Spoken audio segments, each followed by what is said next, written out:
Okay, so at this stage I have packed all the little pockets away and this one as well because I want to turn my attention to the canvas. So we could always put the pockets on empty canvas, but let's have a little bit more fun. And by fun, I mean mess, because I have this Dina Wakley Media pouring medium and cell creator that I bought like, I don't know, 3 months ago from Vera. Like, I was so inspired by Dina when she did it earlier in their year, and she said that they were going to be available, and I pre-ordered them with Vera and they came, and I was in another headspace, I suppose, but I am ready to crack this open today. So let's go ahead and do this. So I am thinking that I'm going to be using 3 colors today. I'm going to bring in the white, I'm going to bring in a red, and I'm going to bring in a gold. So I think that's a lovely color scheme. I'm wondering whether I should put green, but we'll see how we go. You can always add things to it later. Never done this before. Might be a total crazy experiment, but you know me, I'm up for a challenge. So the first thing you need to do is mix your stuff. So, because I'm a scientist, I'm quite literal, alright? So, I'm going to turn on, this is my kitchen scale. This is my most favorite item in my whole house. If there were to be a fire, I would rescue this guy. He is forever faithful.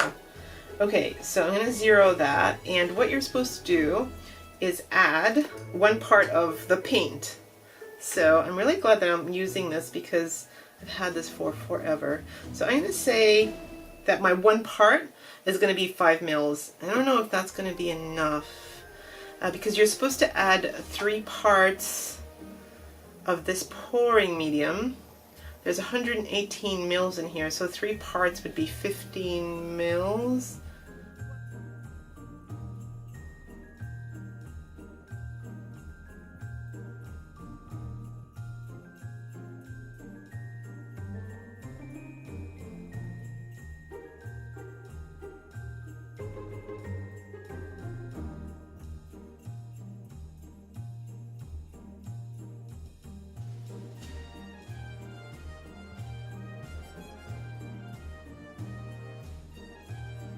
This one is quite lumpy. I feel like this one needs more pouring medium. So compared to that one, this one's not as runny. You soon get a feeling for if your paint is thin or thick. So from that first one, it was nice and runny.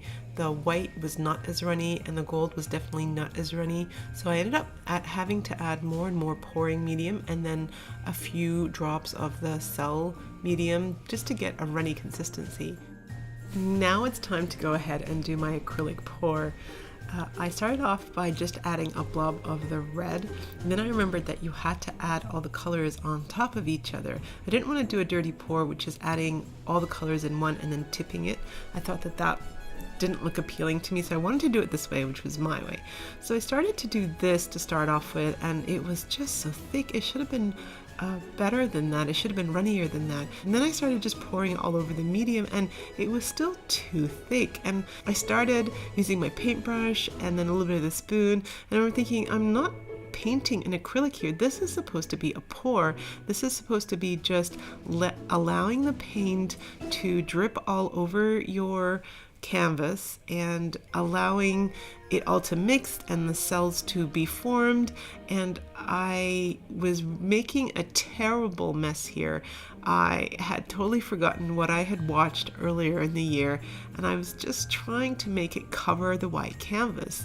So I immediately stopped what I was doing, and I ended up adding more pouring medium into the colors. I ended up doing what I didn't want to do in the first place, which was adding all the colors on top of each other and then tipping the cup over. And that is when I realized that it really is how it's supposed to be. I know in the beginning I didn't want to do it, but I need to do it the right way or else it's not going to work. And it's a lesson that I always end up having to remind myself.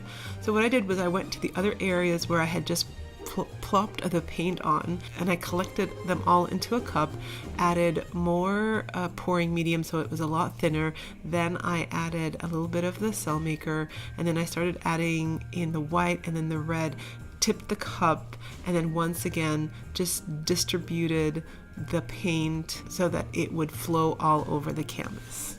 I soon realized that I think that the paints that I have are a little bit old and that they're not as fresh. I mean, surely these paints are at least 5 years old. And I thought to myself when I first wanted to do acrylic pouring was, I've got so much paint, I'd love to use it up. So I'll play with this technique and hopefully that will help me use all my paint. But I think that paint, although it doesn't have an expiry date, I think it might have an expiry date in that it's optimal. So I definitely felt that I had to add more pouring medium than the 3:1, which is what is on the back of the pouring medium recommendation. So as you can see here, I'm trying to add more colors so that I can have more paint to cover the canvas. Definitely 5 mils was not enough. So what I decided to do was add a fourth color, which is a really nice color of green. This is a Sullivan's brand and it's one of the newer ones that I had, and this worked a treat. The paint originally was nice and runny, so when I added a 1:3 ratio, it was perfect. I only added 1 or 2 drops of the cell creator and it created cells straight away, and I definitely felt like this was how acrylic pouring should have been. So when I used the gold and the gold was really lumpy, I think that that's a really old bottle of paint that I had used. So definitely learn from my mistake here. Make sure that the paints that you're using are kind of on the newer range. Even though you're already going to be adding pouring medium, your starting paint has to be quite liquid. Once I got the hang of it, I made some liquidy green and some liquidy white, and I was able to then really enjoy playing with the technique of acrylic pour.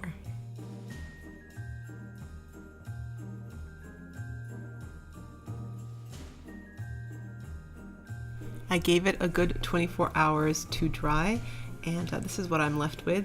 It's not really the most prettiest acrylic pour, but it's better than a white canvas, which is what I started off with. So I'm really happy with the colors. There's not really any gold there, but that's okay. You're not going to see much of the background through all these pockets, but at least it's better than white.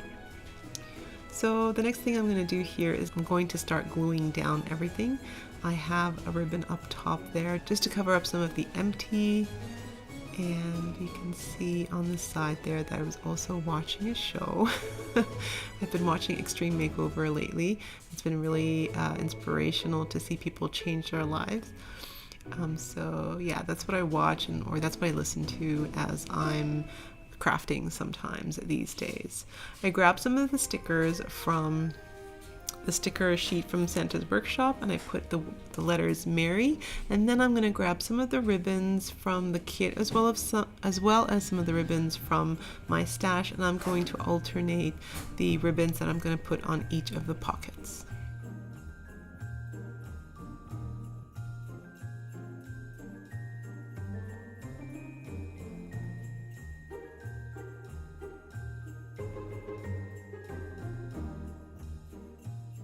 I also have this wire with like a crystal bauble that I'm adding to the very top here. I think that looks kind of like it simulates Christmas lights. And I also placed the tags into each of their pockets. Now for one final touch, I thought that the little tags needed just a little bit of something, so I thought that I would grab some stamps from my stash, and I wanted to just stamp a few cute little stamps on each of the tags, as well as perhaps add washi and sequins, and just add the little bit of extra that I love to add on each of my projects. So some tags will get stickers, some will get stamps, some will get washi, and some will get sequins or confetti.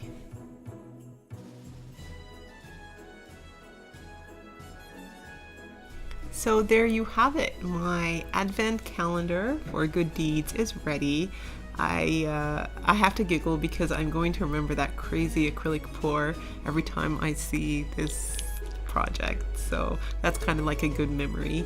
And I love the pockets, and I love the deeds that are on the back, and I love just all the little extra touches that I put on each of the tags. I hope you guys go ahead and try making an advent calendar. Get your family involved and, you know, teach your little ones all about good deeds and doing for others. Hope you have a great day today, and I'll see you in my next video.